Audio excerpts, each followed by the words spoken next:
Chapter 12. I lay on my straw, but I could not sleep. I thought of the occurrences of the day. What chiefly struck me was the gentle manners of these people, and I longed to join them, but dared not. I remembered too well the treatment I had suffered the night before from the barbarous villagers, and resolved, whatever course of conduct I might hereafter think it right to pursue, that for the present I would remain quietly in my hovel, watching and endeavoring to discover the motives which influenced their actions. The cottagers arose the next morning before the sun. The young woman arranged the cottage and prepared the food, and the youth departed after the first meal. This day was passed in the same routine as that which preceded it. The young man was constantly employed out of doors, and the girl in various laborious occupations within. The old man, whom I soon perceived to be blind, employed his leisure hours on his instrument or in contemplation. Nothing could exceed the love and respect which the younger cottagers exhibited towards their venerable companion.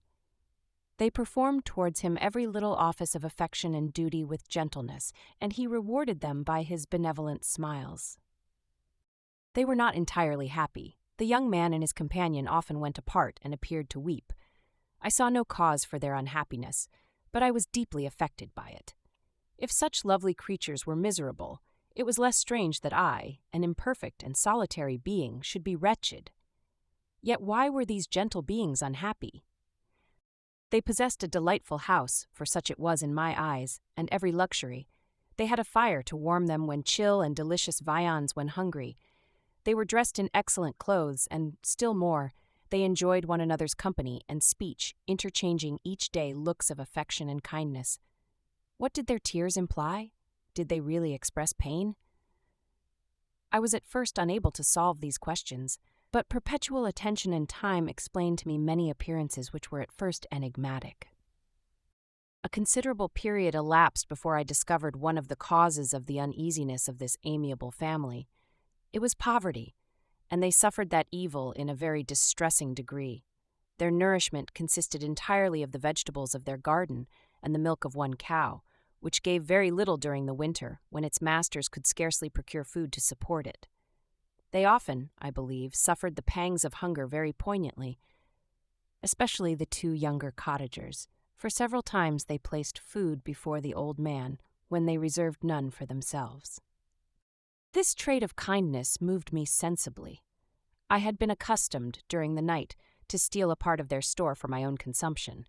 But when I found that, in doing this, I inflicted pain on the cottagers, I abstained and satisfied myself with berries, nuts, and roots which I gathered from a neighboring wood. I discovered also another means through which I was enabled to assist their labors. I found that the youth spent a great part of each day in collecting wood for the family fire, and during the night I often took his tools, the use of which I quickly discovered, and brought home firing sufficient for the consumption of several days. I remember, the first time that I did this, the young woman, when she opened the door in the morning, appeared greatly astonished on seeing a great pile of wood on the outside. She uttered some words in a loud voice, and the youth joined her, who also expressed surprise. I observed, with pleasure, that he did not go to the forest that day, but spent it in repairing the cottage and cultivating the garden. By degrees, I made a discovery of still greater moment. I found that these people possessed a method of communicating their experience and feelings to one another by articulate sounds.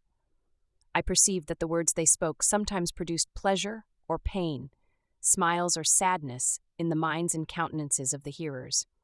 This was indeed a godlike science, and I ardently desired to become acquainted with it.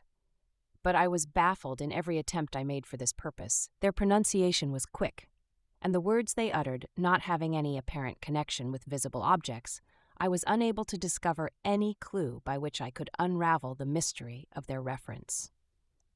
By great application, however, and after having remained during the space of several revolutions of the moon in my hovel, I discovered the names that were given to some of the most familiar objects of discourse. I learned and applied the words fire, milk, bread, and wood. I learned also the names of the cottagers themselves. The youth and his companion had each of them several names, but the old man had only one, which was father. The girl was called Sister or Agatha, and the youth, Felix, brother or son. I cannot describe the delight I felt when I learned the ideas appropriated to each of these sounds and was able to pronounce them. I distinguished several other words without being able as yet to understand or apply them, such as good, dearest, unhappy. I spent the winter in this manner. The gentle manners and beauty of the cottagers greatly endeared them to me. When they were unhappy, I felt depressed. When they rejoiced, I sympathized in their joys. I saw few human beings besides them, and if any other happened to enter the cottage, their harsh manners and rude gait only enhanced to me the superior accomplishments of my friends. The old man, I could perceive, often endeavored to encourage his children, as sometimes I found that he called them, to cast off their melancholy. He would talk in a cheerful accent, with an expression of goodness that bestowed pleasure even upon me. Agatha listened with respect, her eyes sometimes filled with tears, which she endeavored to wipe away unperceived.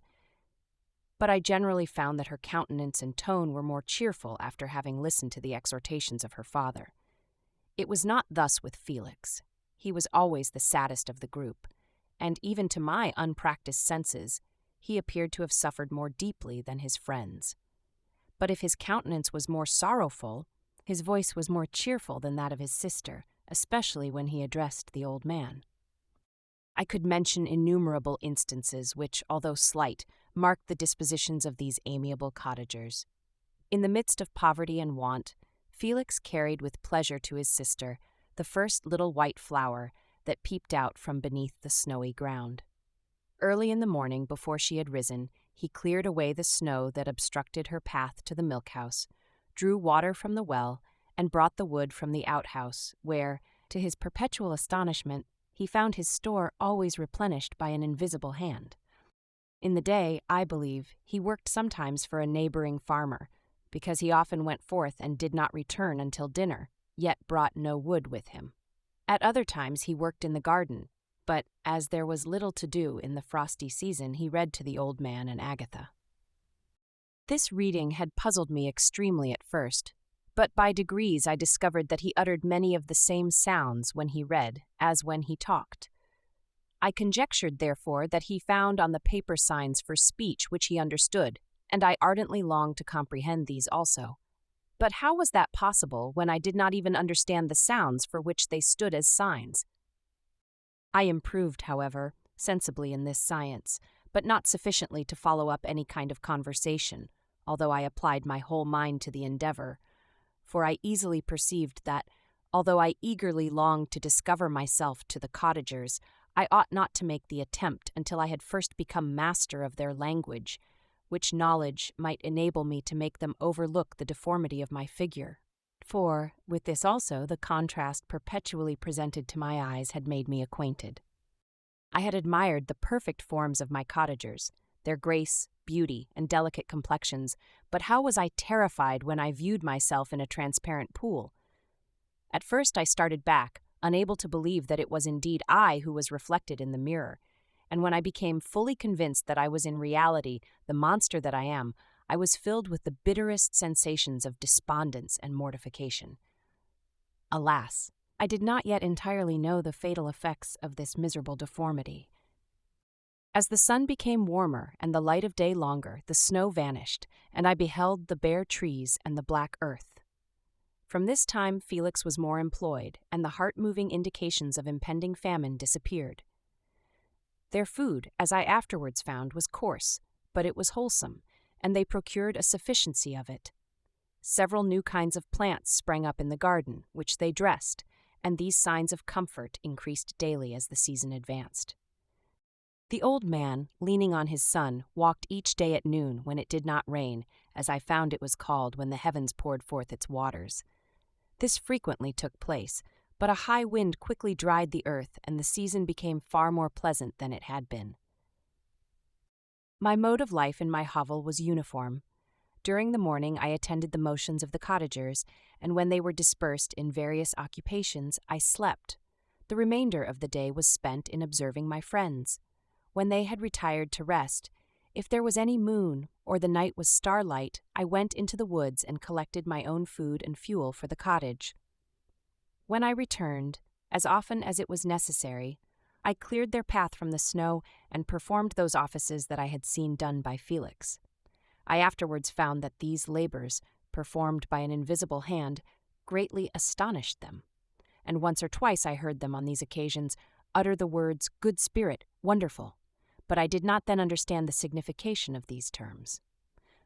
My thoughts now became more active, and I longed to discover the motives and feelings of these lovely creatures. I was inquisitive to know why Felix appeared so miserable and Agatha so sad. I thought, foolish wretch, that it might be in my power to restore happiness to these deserving people. When I slept or was absent, the forms of the venerable blind father, the gentle Agatha, and the excellent Felix flitted before me. I looked upon them as superior beings who would be the arbiters of my future destiny. I formed in my imagination 1,000 pictures of presenting myself to them and their reception of me. I imagined that they would be disgusted, until by my gentle demeanor and conciliating words I should first win their favor and afterwards their love. These thoughts exhilarated me and led me to apply with fresh ardor to the acquiring the art of language. My organs were indeed harsh but supple, and although my voice was very unlike the soft music of their tones, yet I pronounced such words as I understood with tolerable ease. It was as the ass and the lapdog, yet surely the gentle ass whose intentions were affectionate, although his manners were rude, deserved better treatment than blows and execration. The pleasant showers and genial warmth of spring greatly altered the aspect of the earth. Men who before this change seemed to have been hid in caves dispersed themselves, and were employed in various arts of cultivation. The birds sang in more cheerful notes, and the leaves began to bud forth on the trees. Happy, happy earth! Fit habitation for gods, which, so short a time before, was bleak, damp, and unwholesome. My spirits were elevated by the enchanting appearance of nature.